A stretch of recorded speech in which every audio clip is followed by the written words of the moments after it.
नमस्कार.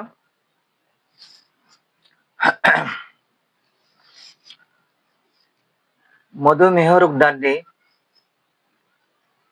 आपल्या जीवनशैलीमध्ये थोडाफार बदल करणे अत्यंत आवश्यक आहे. जसे की पौष्टिक आणि संतुलित आहार, त्याचबरोबर जीवनसत्वे, कमी चरबीयुक्त आणि कमी साखर असलेला आहार घेणे अत्यंत आवश्यक आहे.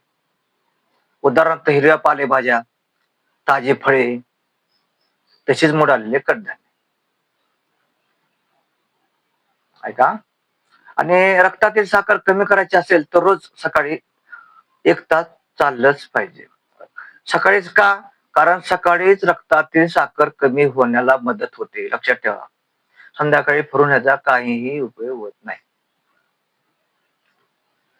आपल्या आहारामध्ये चिकन, मासे, अंडी, आंबट फळे, शेंगा, अखंड मसूर खायला काहीही हरकत नाही. जेवण केल्यानंतर ताजी फळे, एखादं दुसरं फळ खा. मोड आलेलं कडधान्य, काजू खायचं. थोडं थोडं पण खायचं. ह्याने काय होतंय बघा, रक्तातील साखर कमी होण्याला मदत होते. पहा, प्रयोग करून पहा तुम्ही. नुसतं ऐकून बसायचं नाही, तर प्रयोग करून पाहायचं. याने देखील रक्तातील साखरेचे प्रमाण कमी राहतं. कोणती?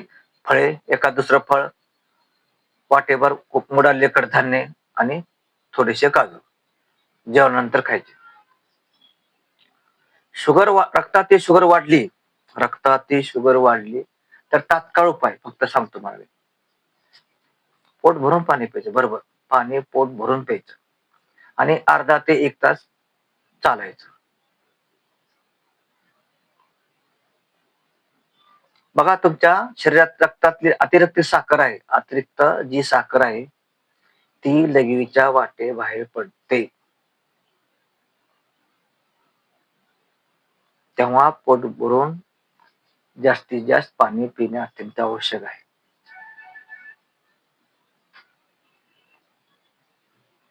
बघा, सुरुवातीच्या व्हिडिओमध्ये मी सांगितलेलं आहे, भाग 1 ह्याच्यामध्ये पांढरे पदार्थ खाऊ नका म्हणून. पांढरे पदार्थ अजिबात खायचे नाही. तो व्हिडिओ जरूर पहा. आता तुम्ही अजून देखील तुम्हाला सांगतो, पांढरे पदार्थ कोणते? शाबू, गरा, मैदा, साखर बंद करून टाका. पूर्णपणे बंद करा. काय फरक पडत नाही. नाही खाल्लं तर काय माणूस काय होत नाही. त्यांनी शेवटी आपल्या तब्येतीसाठी असतं.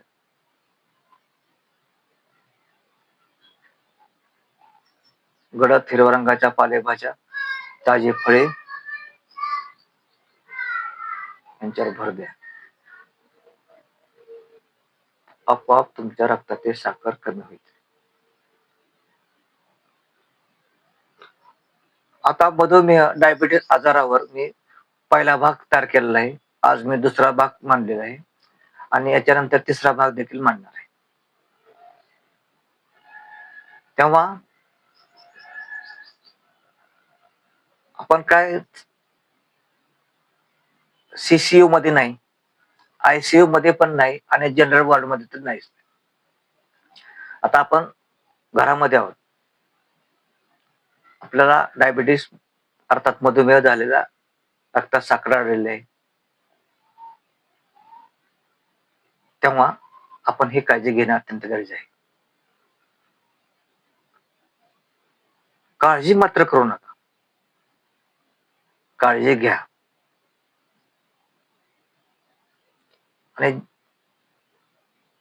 जर तुम्ही ही काळजी घेतली तर रक्तातील साखर कमी होते. बघा, तुम्ही उद्यापासून त्या नियमाचं तंतोतंत पालन करा. रक्तातील शुगर आणि लघवीतील शुगर तपासून घ्या आणि उद्यापासूनच मी आता जे सांगितले त्याप्रमाणे आहार घ्या, विहार करा. तुम्हाला रिझल्ट नॉर्मल दिसेल. या ठिकाणी मी एवढंच सांगतो. धन्यवाद.